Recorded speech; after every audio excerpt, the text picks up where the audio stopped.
मैं हूं आपके साथ अंकिता पाल। बुलेटिन की शुरुआत करते हैं। देहरादून में मुख्यमंत्री पुष्कर सिंह धामी ने सचिवालय में बैठक की है। सीएम धामी ने उत्तराखंड निवेश और आधारिक संरक्षण बोर्ड की बैठक की अध्यक्षता की। सीएम धामी के साथ कैबिनेट मंत्री सुबोध उनियाल भी मौके पर मौजूद रहे हैं।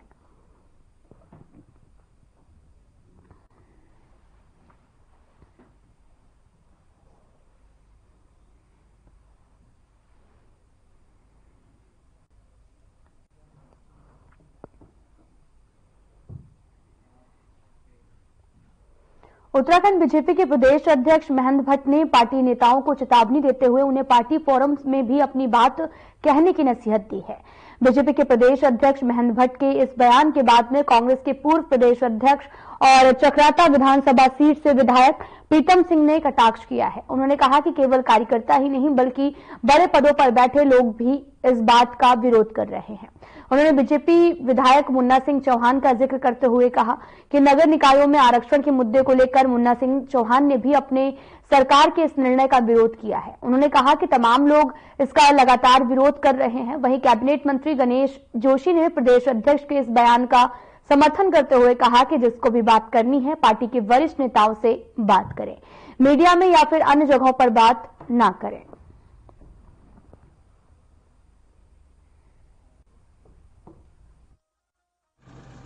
तो भारतीय जनता पार्टी के विधायक हैं। एक आदमी करता तो बात समझ में आती। यहाँ तो मंत्री से लेकर विधायक तक सब इस बात को कह रहे हैं कि आरक्षण जो है न्यायपूर्ण तरीके से या संगतपूर्ण तरीके से नहीं हुआ है। जब आरक्षण पर सत्ता में बैठे हुए मंत्रीगण, विधायकगण और भाजपा के आम जन जो है अंगुली उठाने का काम कर रहे हैं, तो वो तो स्वाभाविक बात है कि आरक्षण को जो है जिस तरीके से लागू किया है वो बिल्कुल जो है विसंगति पूर्ण है। और इसलिए आपने देखा होगा कि आरक्षण के विरोध में जो है आपत्तियां जो है बड़े स्तर पर दायर की जा रही है। मुझे लगता है कि हम संवैधानिक पद पर बैठे हैं और पार्टी के कुछ पद पर बैठे हैं, तो पार्टी के लोगों को पार्टी अध्यक्ष से बात करनी चाहिए, विधायकों को, मंत्रियों को से बात करनी चाहिए। अगर इस चीज को हम मीडिया के सामने लेकर सरकार की और पार्टी की फजीहत करनी उचित नहीं है। तो इसलिए हर चीज के फोरम बने हुए हैं और हर चीज का हल भी निकलता है। तो सबको ये सोचकर बयान या जो भी बात है उसको सोचना। उत्तराखंड बीजेपी के प्रदेश अध्यक्ष महेंद्र भट्ट ने पार्टी नेताओं को चेतावनी देते हुए उन्हें पार्टी फोरम में ही अपनी बात कहने की नसीहत दी है। महेंद्र भट्ट ने कहा कि जिस किसी भी कार्यकर्ता को अपनी बात कहनी है वे पार्टी फोरम में अपनी बात कहे। साथ ही नगर निकाय चुनाव के लिए आरक्षण की अधिसूचना जारी होने के बाद पार्टी के कई नेता इसको लेकर बयानबाजी कर रहे हैं, जिसकी वजह से वरिष्ठ नेताओं को जवाब देने में काफी मुश्किल हो रही है। और महेंद्र भट्ट ने कहा कि निकाय के उचित प्लेटफॉर्म पर बात न करने वाले नेताओं के खिलाफ कार्रवाई की जाए।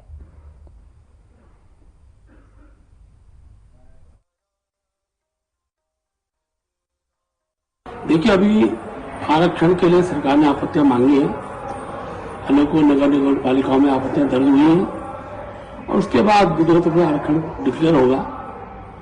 पार्टी ने अपने पर्यवेक्षक प्रत्येक नगर निगम पालिका के लिए भेज दिए हैं। किसी भी कार्यकर्ता को प्रत्याशी के संदर्भ में किसी प्रकार की बयानबाजी और कोई विषय रखना तो पार्टी का प्लेटफॉर्म है, उस पर रखें। अलग से बयानबाजी ये अनुशासनहीनता के दायरे में आएगी। मैं अपने सभी कार्यकर्ताओं से जनता से अपील करता हूं कि वे एक प्लेटफॉर्म पार्टी ने बना हुआ है। प्रदेश स्तर पर हमारे प्रदेश के पदाधिकारी जो इनके लिए प्रभारी बनाए हुए हैं, अपने विषय उन तक सीमित रखें। किसी भी प्रकार की अनर्गल बयानबाजी किसी भी स्तर प्रत्याशी के संदर्भ में नहीं होनी चाहिए। उत्तराखंड सरकार में बड़ी उलटफेर हो चुकी है, जहां पर 4 आईएएस और 3 पीसीएस अधिकारियों के तबादले किए गए हैं। आईएएस हिमांशु खुराना को अपर निदेशक जलागम की जिम्मेदारी दी गई है। वहीं आईएएस नमामि बंसल को नगर निगम देहरादून का नगर आयुक्त बनाया गया है। वहीं आईएएस प्रशांत कुमार आर्य से प्रबंध निदेशक जीएमवीएन वापस ले ली गई है। वहीं आईएएस विशाल मिश्रा से नगर आयुक्त नगर निगम हल्द्वानी की जिम्मेदारी हटाकर प्रबंध निदेशक जीएमवीएन की जिम्मेदारी दी गई है। पीसीएस जयवर्धन शर्मा को हरिद्वार का अपर जिलाधिकारी बनाया गया है। वहीं पीसीएस अधिकारी योगेंद्र सिंह अपर जिलाधिकारी पिथौरागढ़ बने हैं, जो कि पीसीएस ऋचा सिंह नगर निगम हल्द्वानी की नगर आयुक्त बनी है।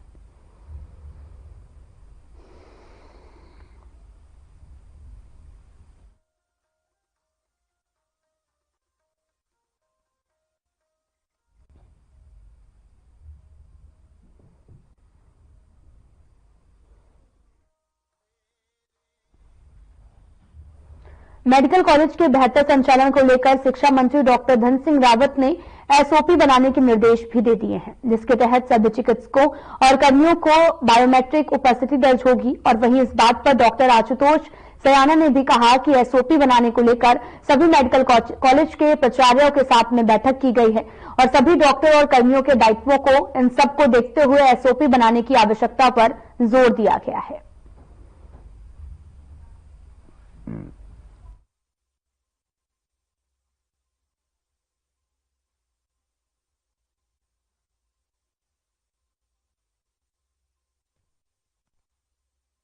मसूरी में भूमाफियाओं के हौसले बुलंद हो गए हैं। मसूरी मॉल रोड पर दिन दहाड़े गढ़वाल टेरिस के सामने खड़े पहाड़ को काटने का काम किया जा रहा है। पिछले दिनों मसूरी देहरादून विकास प्राधिकरण का सीलिंग की कार्रवाई करने के बावजूद भी रात के अंधेरे में भूमाफिया पहाड़ को लगातार काट रहे हैं, जिसको लेकर पर्यावरणविद और प्रकृति से प्रेम करने वाले लोगों में भारी आक्रोश है। पूर्व में एसडीएम मसूरी अनामिका सिंह ने मसूरी पुलिस और खनन विभाग को अवैध रूप से पहाड़ को काटने के काम को तत्काल प्रभाव से रुकवाने के निर्देश दिए थे, लेकिन संबंधित अधिकारी और एसडीएम के निर्देशों को ठेंगा दिखाने का काम कर रहे हैं। सामाजिक कार्यकर्ता ललित मोहन काला ने एसडीएम मसूरी को शिकायत पत्र देकर तत्काल प्रभाव से पहाड़ को काटने के काम और निर्माण को रोके जाने की अपील की है। उन्होंने कहा कि जल्द भूमाफिया द्वारा पहाड़ के काटने के काम का रुकवाने के साथ भूमाफिया के खिलाफ कानूनी कार्रवाई नहीं की तो वे प्रदेश भर के पर्यावरणविद और प्रकृति से प्रेम करने वाले लोगों के साथ मिलकर जिलाधिकारी का घेराव करेंगे और मुख्य सचिव से भी मामले की शिकायत करेंगे।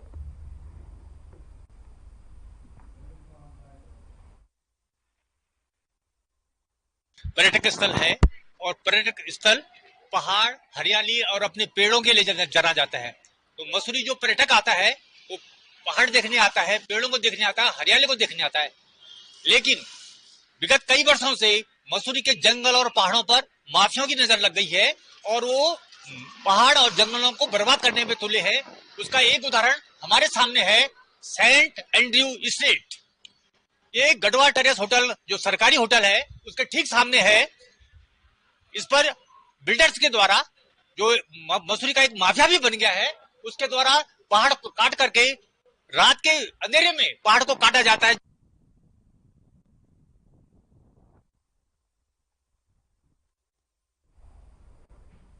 विकासनगर के बाबूगढ़ स्थित तेलपुर की तरफ से आ रहे कैनाल नहर का पानी ओवरफ्लो होकर लोगों के घरों में और दुकानों में घुस गया है और यही पानी सड़क पर फैल रहा है, जिससे कि लोगों को भारी दिक्कतों का सामना करना पड़ रहा है और स्कूल आने जाने वाले बच्चों को भी काफी दिक्कतें हो रही हैं। साथ ही इसी को लेकर लोगों ने सिंचाई विभाग के अधिकारियों को भी इसकी सूचना दी है, लेकिन अभी तक उनकी समस्या का समाधान नहीं हो पाया है। मैं सिंचाई विभाग के कुछ अधिकारी निरीक्षण करने पहुंचे थे, जिन्होंने अभी तक इस समस्या का कोई भी समाधान नहीं किया है।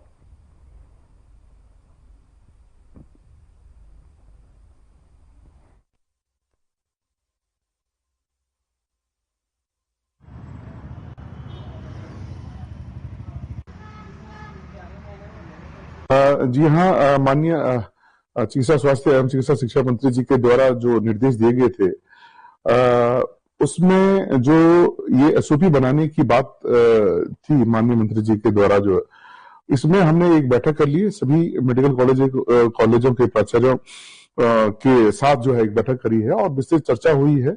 और सबसे पहले जो एसओपी में जो पॉइंट्स आया है, जितने भी चिकित्सक हैं हमारे और जितने भी नर्सिंग पैरामेडिकल स्टाफ हैं, सबका क्या कार्य है, क्या दायित्व है, इस चीज पर जो है डिटेल से जो है एसओपी बनाने की आवश्यकता पर जोर दिया गया। और मुझे लगता है कि एक हफ्ते के अंदर ही जो है ये एसओपी जो है तैयार हो जाएगी। अमूमन लोगों ने देखा है कि लोगों के घरों में पानी घुस रहा है, दुकानों में घुस रहा है। इसका कारण है कि ये पुलिया जो है, पुलिया में कुछ पाइप है, पाइप की वजह से जो कबाड़ा आ रहा है वो उसको रोक रहे हैं। अंदर भी जो है फंस रहा है, इससे पानी का जो है बहाव हो जा रहा है। इसके लिए मैंने खुद एक बांस लाया है और कोशिश की कि मैंने पानी को निकाल, बहाव को हटाया जाए इस रोक को, लेकिन नहीं हो पा।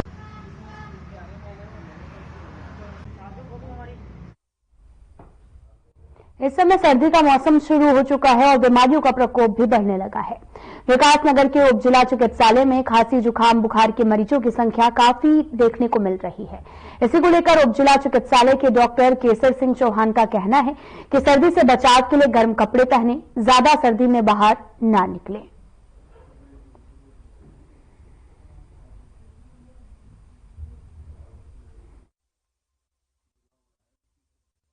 ज्यादा मरीज है वो है खांसी, जुकाम का, वायरल ज्यादा है और यही थोड़ी लापरवाही होने के बाद ये वायरल जो है ये एलर्जी ब्रोंकाइटिस में कन्वर्ट हो रहा है।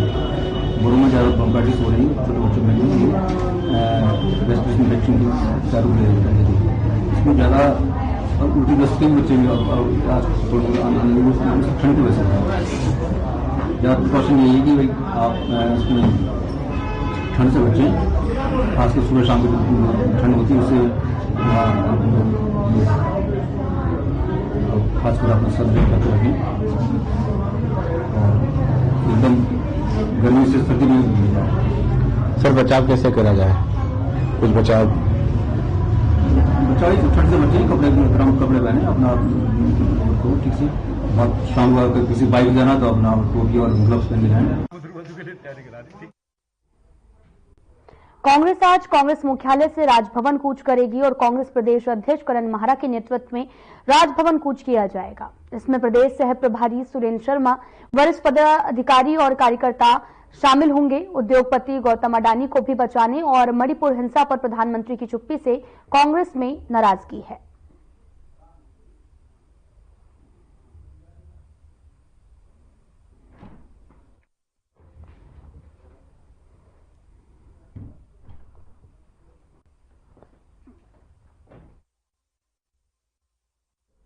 उत्तराखंड में इन दिनों नगर निकाय चुनाव को लेकर सरगर्मियां तेज हैं और इस बीच पंचायती राज विभाग भी त्रिस्तरीय पंचायतों के निर्वाचन को लेकर अपनी तैयारियों में जुट गया है। साथ ही त्रिस्तरीय पंचायत का कार्यकाल भी पिछले 2 दिसंबर को समाप्त हो चुका है और हरिद्वार जिले को छोड़कर प्रदेश के अन्य सभी 12 जिलों में एक साथ त्रिस्तरीय पंचायत चुनाव होने हैं। और प्रदेश के पंचायती राज सचिव चंद्रेश यादव ने बताया कि निर्वाचन आयोग के साथ पंचायती राज विभाग की बैठक है और इस बैठक में त्रिस्तरीय पंचायत के चुनाव अन्य तैयारियों को लेकर चर्चा की जाएगी। हालांकि उन्होंने ये भी साफ किया है कि अभी सबका फोकस उत्तराखंड में होने वाले निकाय चुनाव को लेकर किया जा रहा है।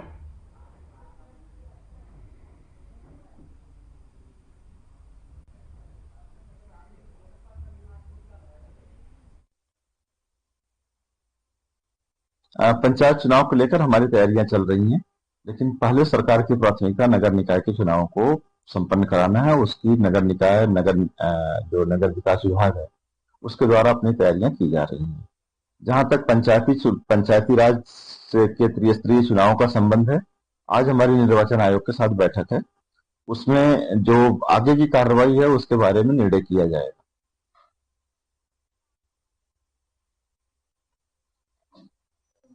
तो इसी के बाद ही होगा। उत्तराखंड में आपदा जैसी स्थिति से निपटने के लिए आपदा प्रबंधन विभाग लगातार अपनी तैयारियों में जुटा है। आपदा प्रबंधन सचिव विनोद कुमार सुमन ने भी बताया कि जिन क्षेत्रों में आपदा जैसी स्थितियां अधिक देखने को मिलती हैं, उन क्षेत्रों में स्थानीय लोगों को ट्रेनिंग भी दी जा रही है। इसके साथ साथ जिला प्रशासन भी अपने स्तर पर अधिकारियों को तमाम तरह की जानकारी और ट्रेनिंग देकर उन्हें आपदा जैसी स्थिति से निपटने के लिए भी पहले से तैयार कर लिया है। साथ ही आपदा प्रबंधन सचिव विनोद कुमार सुमन ने बताया कि इस समय स्थितियां सामान्य हैं और हमें अभी से अपनी सभी तैयारियां पूरी कर लेनी चाहिए।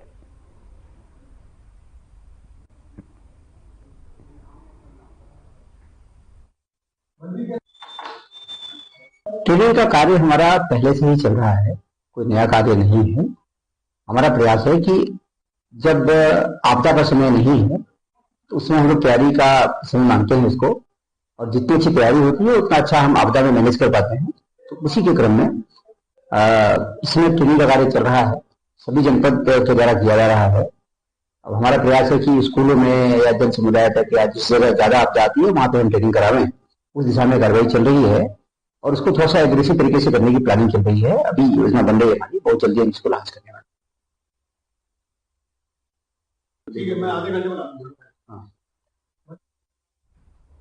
प्रदेश को 34 नए क्षेत्रीय युवा कल्याण और प्रांतीय रक्षक दल अधिकारी मिले हैं। सीएम आवास में नवनियुक्त अधिकारियों को सीएम और खेल मंत्री द्वारा नियुक्ति पत्र भी दिए गए हैं। इस अवसर पर सीएम धामी ने चयनित युवाओं को शुभकामनाएं दी। खेल मंत्री रेखा आर्या ने नए अधिकारियों से कहा कि उनके सामने सबसे पहला लक्ष्य राष्ट्रीय खेल का है और उन्हें आज से राष्ट्रीय खेलों के आयोजन के लिए जी जान से जुटना होगा। इस अवसर पर 11 लैब असिस्टेंट को भी नियुक्ति पत्र दिए गए हैं और गृह विभाग के तहत में 5 फॉरेंसिक इन्वेस्टिगेशन वैन का लोकार्पण भी किया गया है।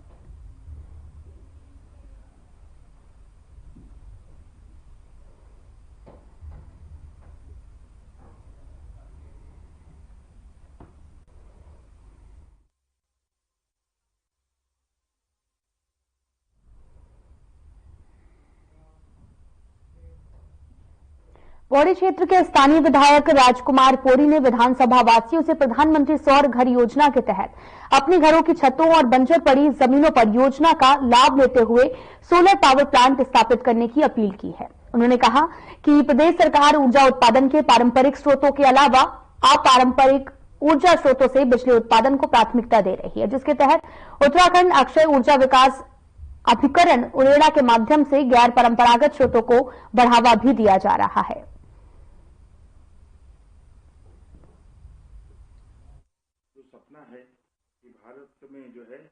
भारत के प्रधानमंत्री आदरणीय मोदी जी का जो सपना है कि भारत में जो है पूरे जो घर हैं वो सौर घर के रूप में डेवलप किए जाए।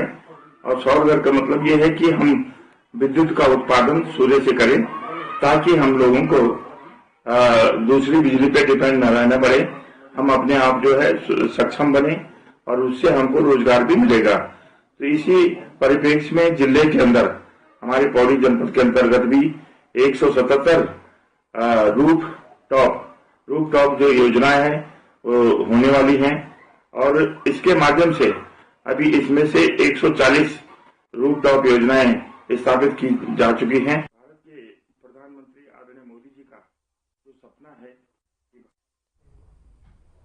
नशे का धंधा करने वाले अब सावधान हो जाएं, क्योंकि उधम सिंह नगर पुलिस का बड़ा एक्शन एक बार फिर से चर्चा में है। कब्रिस्तान के पास हुई मुठभेड़ में पुलिस ने एक नशे के सौदागर को धर दबोचा है। आरोपी के भागने के लिए पुलिस पर गोली चलाई, लेकिन यहां पर पुलिस की फुर्ती और जवाबी कार्रवाई ने उसका खेल भी खत्म कर दिया। नशे के इस कारोबारी का नाम मुनाजिर है और इसके पास से बड़ी मात्रा में स्मैक और अवैध हथियार बरामद हुए हैं।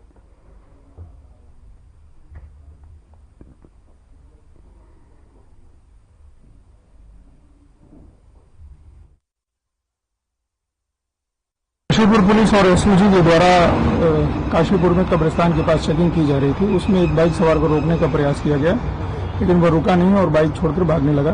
जब वो कुछ दूर गया तो उसने पुलिस पर फायर कर दिया। जवाब में पुलिस ने भी फायर किया, जिससे कि उसके दाहिने पैर में गोली लगी।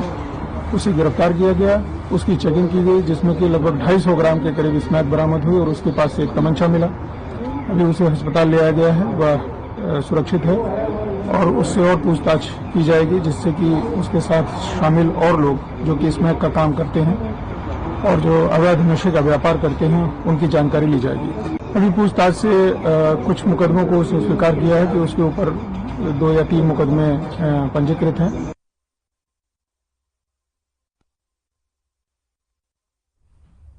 धर्मनगरी हरिद्वार में बढ़ते नशे के खिलाफ पुलिस ने सख्त रुख अपनाया है। गंगा घाटों की पवित्रता और भक्तों की सुविधा को ध्यान में रखते हुए हरिद्वार पुलिस ने नशे के खिलाफ एक खास अभियान शुरू किया है। गंगा घाटों पर शाम ढलते ही लोग नशा करने के लिए पहुंच जाते हैं और एसपी सिटी पंकज गौरीला ने बताया कि गंगा घाटों पर इस तरह की गतिविधियां भी लगातार शिकायतें मिल रही हैं, जिसमें भक्तों की असुविधा का सामना करना पड़ रहा था। पुलिस ने नशा करने और बेचने वालों के खिलाफ सख्त कार्रवाई करने का फैसला लिया। इस अभियान के तहत पुलिस गंगा घाटों और अन्य संवेदनशील क्षेत्रों में नियमित गश्त कर रही है। पुलिस ने यह भी अपील की कि यदि किसी को नशा बेचते या फिर करते हुए कोई व्यक्ति नजर आए तो तुरंत पुलिस को सूचना दें।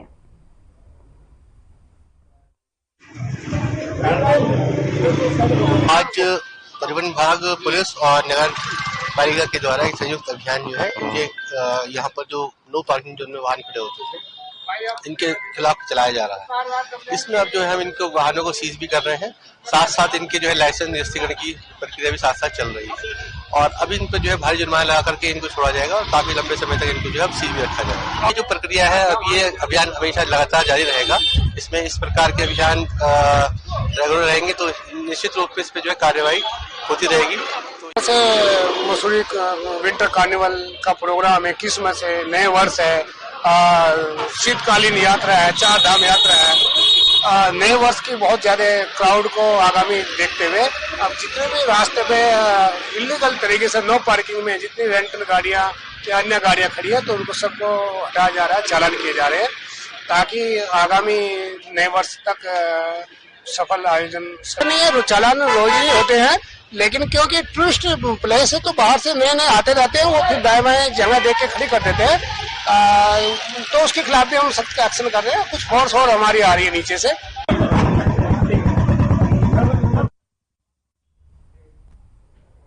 काशीपुर में एसएसपी मणिकांत मिश्रा की नई पहल चर्चा में है। उन्होंने मंगलवार का दिन फरियादियों के लिए चुना है, जिसके तहत में एसएसपी मिश्रा खुद अपर पुलिस अधीक्षक कार्यालय में बैठते हैं, फरियादियों की समस्याओं को सुनते हैं और ये पहल न सिर्फ पुलिस की छवि सुधार रही है बल्कि लोगों को भी बड़ी राहत दे रही है।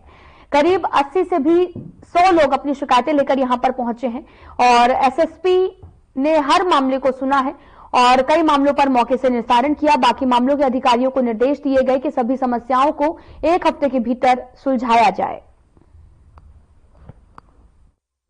एक मंगलवार को मैं काशीपुर के इस ऑफिस में बैठने लगा हूं, जिसमें मुझे लगता है कि उन लोगों को जो कि काशीपुर, जसपुर, बाजपुर इस एरिया से रुद्रपुर नहीं पहुंच पाते हैं उनके लिए सुविधा हुई है और करीब 70 से 80 लोग मिलने के लिए मेरे पास आते हैं और हमारी कोशिश है कि मैक्सिमम लोगों की समस्याओं का समाधान किया जाए। हरिद्वार के सलेमपुर के कबाड़खाना गोदाम में भीषण आग लग गई है। आग की घटना से लाखों का सामान जलकर खाक हो गया है। सूचना मिलने पर फायर सर्विस, सिटकुल और मायापुर की गाड़ियां मौके पर पहुंची हैं और दमकल विभाग ने कड़ी मशक्कत के बाद आग पर काबू पाया और राहत की बात यह है कि हादसे में कोई जानहानि नहीं हुई। आग लगने के कारणों का पता लगाया जा रहा है। अवैध कबाड़खानों से बढ़ते खतरे को देखते हुए प्रशासन ने कार्रवाई शुरू कर दी है। प्रदूषण नियंत्रण बोर्ड और प्रशासन ने कई गोदामों को सील भी कर दिया है।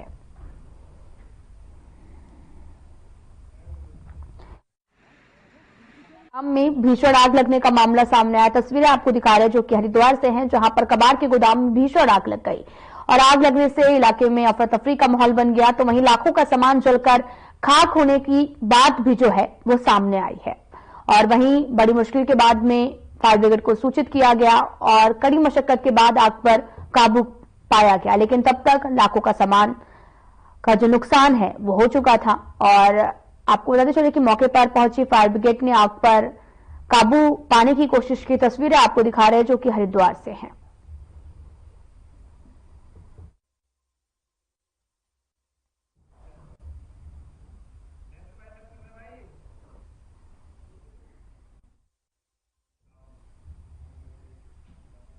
क्लाउड बुलेटिन में इतना ही। नमस्कार।